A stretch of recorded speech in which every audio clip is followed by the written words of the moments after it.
Hello friends, Mahesh गुरुजी की class में आपका स्वागत है। साथियों, आप बोर्ड पर देख रहे हो, आज हम चलेंगे उल्टा। पैसिव वॉइस को एक्टिव वॉइस में बदलना सीखेंगे। मोस्ट ऑफ हम एक्टिव वॉइस को पैसिव वॉइस में बदलना सीखते हैं, लेकिन जो मैं आज आपको उल्टा सिखा रहा हूं इसके पीछे दो रीजन है। पहला रीजन तो ये है कि मोस्ट ऑफ एग्जाम में एक्टिव वॉइस को पैसिव वॉइस में बदलना पूछता है, लेकिन कई बार बड़े बड़े कॉम्पिटिटिव एग्जाम में उल्टा भी पूछ लेता है।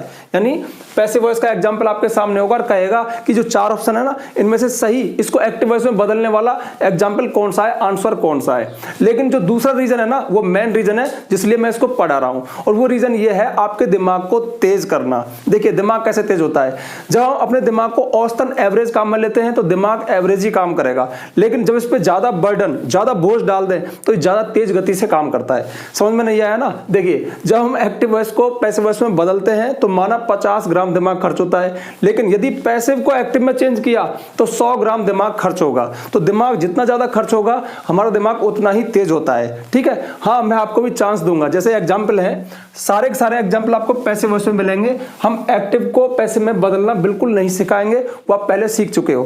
तो ये एग्जाम्पल आपके सामने है, फटाफट से वीडियो को पॉज करो, पेन कॉपी उठाओ, इसको चेंज करके देखो, फिर पता लगेगा कितना लोड पड़ता है और कितना सीखना होता है। मैं अपनी ऑफलाइन क्लासेस में भी ये प्रयोग अक्सर करता हूं ताकि स्टूडेंट्स तेज हो, उनका दिमाग तेज हो। ठीक है?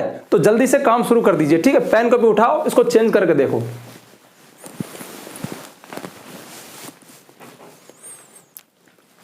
तो आपने कर लिया होगा। अब मैं करता हूं। देखिए, ध्यान से देखना, पूरे वीडियो में लास्ट तक टिके रहना, आपका दिमाग काफी तेज हो जाएगा, ऐसा मैं मानता हूं, क्योंकि मैं ये चीजें प्रैक्टिकल में कर चुका हूं। हाँ, वीडियो शुरू करने से पहले एक छोटी सी जानकारी जो हर वीडियो में दी जाती है। जानकारी ये है, यदि आप कंप्लीट इंग्लिश ग्रामर को, सारे टॉपिक्स को सीक्वेंस सीरीज में सीरियल से डिटेल में पढ़ना चाहते हैं तो प्ले स्टोर पर जाइए, महेश गुरुजी एप्लीकेशन को डाउनलोड कीजिए। उसके पेड कोर्स में आपको कंप्लीट इंग्लिश ग्रामर कोर्स मिलेगा, जिसमें हमने सारे इंग्लिश ग्रामर को, यानी सारे टॉपिक्स को सीक्वेंस सीरीज सीरियल से डाला है विद पीडीएफ नोट्स। आप चाहें तो उस कोर्स को परचेज कर सकते हैं, नाम मात्र की फीस है। परचेज नहीं करना चाहते, यूट्यूब पर आपका वेलकम है, सारा कंटेंट है और आता रहेगा। ठीक है?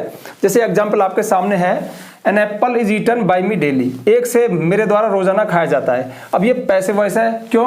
थर्ड फॉर्म आ रही है, बाई मी आ रहा है। ठीक है? इस तरह से अब आपको पता होगा कि एक्टिव वॉइस सब्जेक्ट से शुरू होती है, पैसिव वॉइस ऑब्जेक्ट शुरू होती है। तो यहाँ पे ये एन एप्पल ऑब्जेक्ट है, तो ऑब्जेक्ट की सीट आगे आएगी। अच्छा, अब हमें यहाँ पे चाहिए सब्जेक्ट, क्योंकि हम कर रहे हैं उल्टा। तो सब्जेक्ट क्या होगा? बहुत सिंपल है, बाई के बाद जो होता है सब्जेक्ट होता है, लेकिन बाई मी। अब मी यहाँ पे ऑब्जेक्टिव फॉर्म है, जब इधर आएगा तो सब्जेक्टिव फॉर्म क्या होगी? आई। ठीक है? ये तो आप कर दोगे, मुझे पता है, लेकिन मेन बात है कि टेंस के अनुसार यहाँ पे उचित हेल्पिंग वर्ब या मेन वर्ब लिखना। तो एन एप्पल इज ईटन, एक सेब खाया जाता है। ये वाला स्ट्रक्चर कब आता है? जब हम प्रेजेंट इंडेफिनिट टेंस के सेंटेंस को पैसिव में बदलते हैं, तो हम is am are helping verb लाते हैं और थर्ड फॉर्म लगाते हैं। अब इस स्ट्रक्चर से आपको पता लग गया कि प्रेजेंट इंडेफिनिट टेंस का पैसिव है, तो सेंटेंस प्रेजेंट इंडेफिनिट टेंस का बनने वाला है। तो देखिए, आई। अब उसमें चूंकि सेंटेंस सिंपल है तो सब्जेक्ट के साथ मेन वर्ब की फर्स्ट फॉर्म आती है। वर्ब क्या है? ईटन। अब यहाँ पे ईटन नहीं आएगा, फर्स्ट फॉर्म आएगी आई ईट। ठीक है? अब इसके बाद जो हमारा ऑब्जेक्ट, जो यहाँ सब्जेक्ट बना बैठा है, उसको ऑब्जेक्ट के स्थान पर रखो। तो आई ईट एन एप्पल, और उसके बाद बाई आएगा नहीं, मी को अपन आई में काम में ले लिया, बचा क्या? डेली। तो आई ईट एन एप्पल डेली, मैं रोजाना एक सेब खाता हूं, ये एक्टिव वॉइस है। और an apple is eaten by me daily, एक सेब मेरे द्वारा रोजाना खाया जाता है, ये पैसिव वॉइस है। ठीक है? मैं यहाँ पे लिख दूं ये पैसिव वॉइस, और ये हो गया अपना एक्टिव वॉइस। अब एक एग्जाम्पल और फटाफट से लो आप। जैसे मैं कहूं, मैं यहाँ पे लिखता हूं milk is drunk by Mohan. ठीक है? Milk is drunk by Mohan. ठीक है? दूध मोहन के द्वारा पिया जाता है। अब फटाफट से वीडियो को पॉज करो, ज्यादा टाइम नहीं, फटाफट से पॉज करो, दिमाग लगाओ। ठीक है? मैं तुरंत आ रहा हूं लौट के, बस।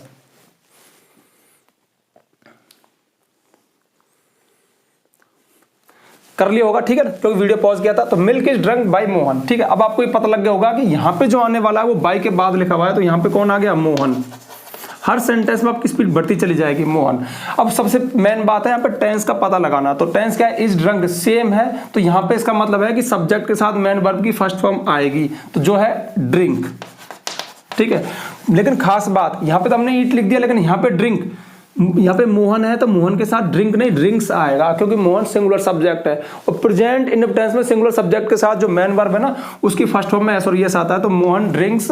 और यहाँ पे जो ऑब्जेक्ट है जो सब्जेक्ट बना बैठा है उसको ऑब्जेक्ट के स्थान पर रखो मिल्क, ठीक है, मिल्क, बस मोहन ड्रिंक्स मिल्क, ठीक है। अब हालांकि ये प्रेजेंट इंडेफिनिट टेंस था, ये भी दिया, तो ये सिर्फ एस के लिए मैंने आपको दिया कि गड़बड़ ना हो जाए, थोड़ा ध्यान रखा करो। चलो एक एग्जांपल और देता हूं, माना मैं यहाँ पे लिखूं क्रिकेट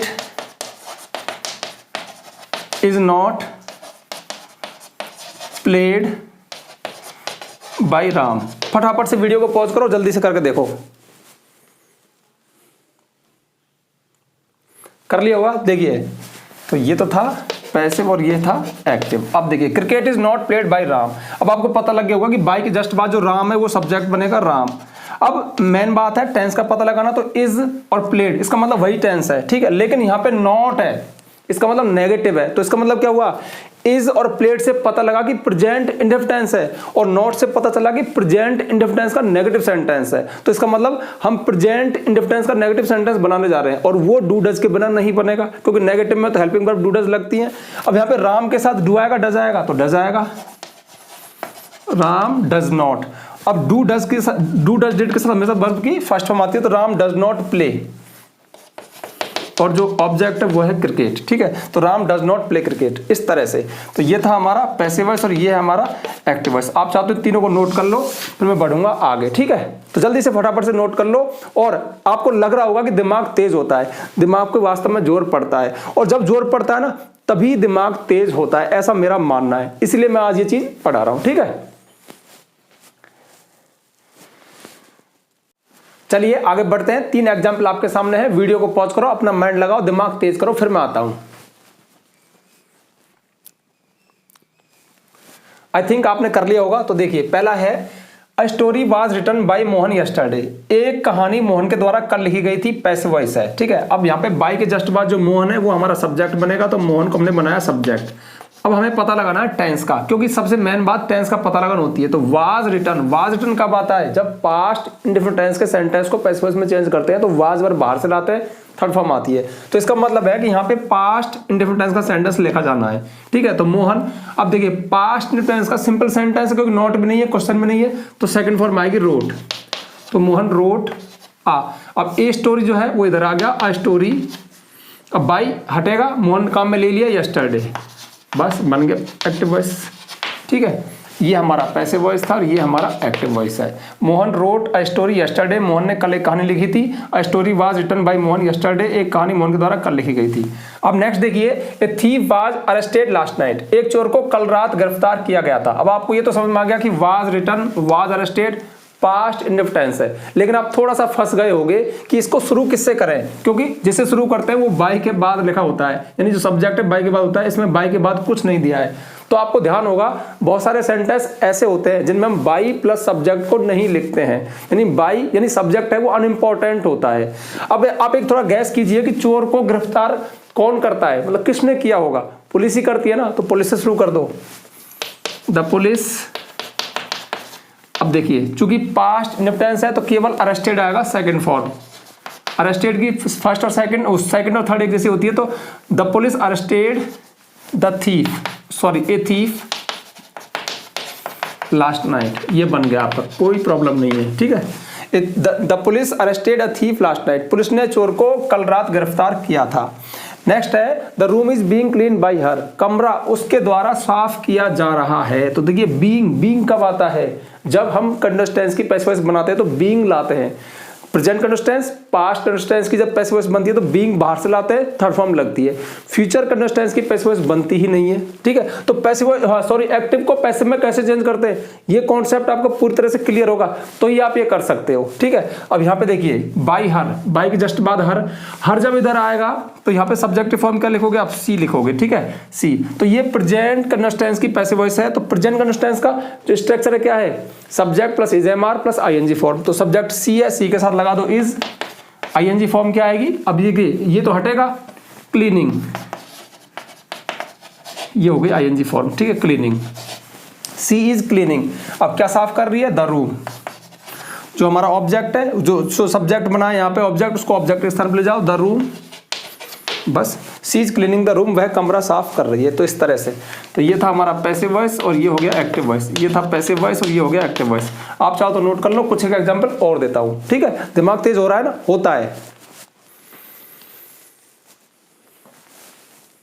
चलिए नेक्स्ट 3 एग्जांपल और है, फटाफट से वीडियो को पॉज करो, दिमाग लगाओ।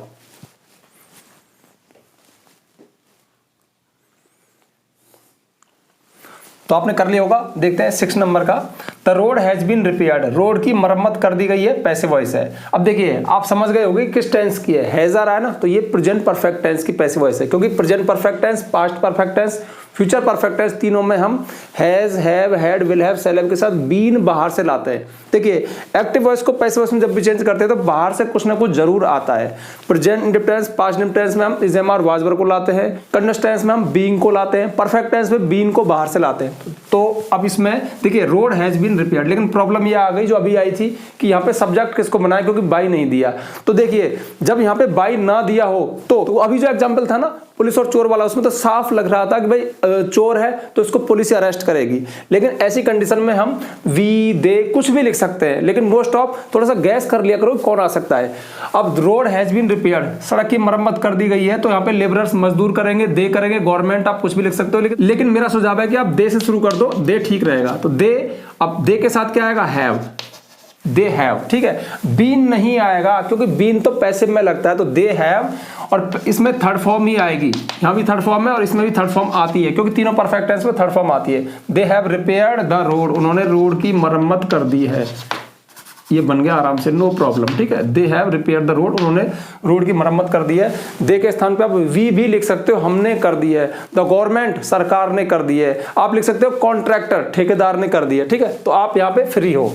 अच्छा, English can be spoken by me, अंग्रेजी मेरे द्वारा बोली जा सकती है। आप समझ गए, कैन मॉडल है, मॉडल वाले सेंटेंस में बाहर से बी आता है, जैसे can, could, may, might, will, shall, इनके साथ बी बाहर से आता है, तो बी तो हट जाएगा, ठीक है। यहाँ पे क्या हटा था, बी हट गया, यहाँ पे बी हटेगा, मतलब कुछ ना कुछ हटता है, ठीक है। वहां पे एक्टिव से पैसिव में कुछ ना कुछ आता है और यहाँ पे कुछ ना कुछ हटता है। अब बाय मी, तो इधर क्या कौन आ गया, आई, सब्जेक्ट हो गया। अब आई के साथ कैन, ठीक है, तो आई कैन। उसके बाद स्पोकन थर्ड फॉर्म है, लेकिन मॉडल के साथ कोई मॉडल हो हमेशा वर्ब की फर्स्ट फॉर्म आती है, इन्फिनिटिव फॉर्म आती है। तो यहाँ पे आई कैन स्पीक, तो आई कैन स्पीक इंग्लिश, मैं अंग्रेजी बोल सकता हूं, ठीक है। English can be spoken by me. Let it be done, इसे कर दिया जाए, ठीक है, इसे कर दिया जाए। तो आप थोड़ा गैस करो कि ये सेंटेंस कैसा है, ये इंपरेटिव सेंटेंस है। इंपरेटिव सेंटेंस वर्ब की फर्स्ट फॉर्म से शुरू होते हैं। अब वर्ब कहाँ है यहाँ पे, डन, तो यहाँ पे आएगा डू, ठीक है, डू इट, इसे करो, आपको पता है डू इट। अब इसको आप चेंज करें तो लेट से शुरू होगी, लेट, उसके बाद object lie it, let it be done, इसे कर दिया जाए, डू इट, इसे करो, इस तरह से। अब यहां तक तो थे नॉर्मल, एक आधा एग्जांपल थोड़े टफ दूंगा, ठीक है, उनमें थोड़ा ज्यादा दिमाग लगाना पड़ेगा। आप फटाफट से नोट कर लो, फिर बढ़ते हैं आगे। और चलिए लास्ट में 2 और हैं, ये दोनों इंट्रोगेटिव हैं, थोड़े टफ पड़ेंगे, ठीक है। आप वीडियो को पॉज करो, फटाफट से वो करो। ये 2 हैं, इनको भी मत छेड़ना, ये आपके लिए लास्ट में मैंने लिख दिया होमवर्क है, मतलब वीडियो समाप्त हो जाएगा, नीचे कमेंट में लिखना, मैं बाद में चेक कर लूंगा, ठीक है। तो फिलहाल आप इन दोनों को 9 और 10 को करो, ये आपका घर का काम है, आप बाद में करोगे, कमेंट में इनका आंसर दोगे। ये भी पैसिव वॉइस है, एक्टिव वॉइस में आपको चेंज करना है। तो फटाफट से 9 और 10 को कीजिए।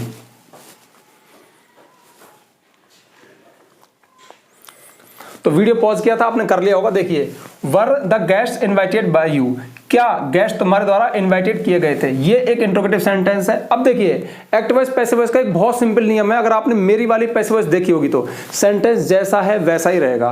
जब हम डायरेक्ट को इनडायरेक्ट में बदलते हैं तो सभी तरह के सेंटेंस सिंपल यानी असर्टिव में चेंज हो जाते हैं। माना सेंटेंस इंट्रोगेटिव है, एक्सक्लेमेटरी, ऑप्टेटिव है, कैसा भी है, वो साधारण वाक्य में चेंज होगा, पहले सब्जेक्ट आएगा उसके बाद। लेकिन एक्टिव वॉइस पैसिव वॉइस में सेंटेंस जैसा है वैसा ही रहेगा, यानी अगर हमारी पैसिव वॉइस इंट्रोगेटिव है तो एक्टिव वॉइस भी इंट्रोगेटिव ही रहेगा, यानी वो भी प्रश्नवाचक रहेगा। अब देखिए वर क्या है, हेल्पिंग वर्ब है। पास्ट इंडेफिनिट टेंस में वाज वर्ब को बाहर से लाते हैं, तो पास्ट इंडेफिनिट टेंस है, तो यहाँ पे पास्ट इंडेफिनिट टेंस की हेल्पिंग वर्ब आएगी जो क्या होती है, डिड।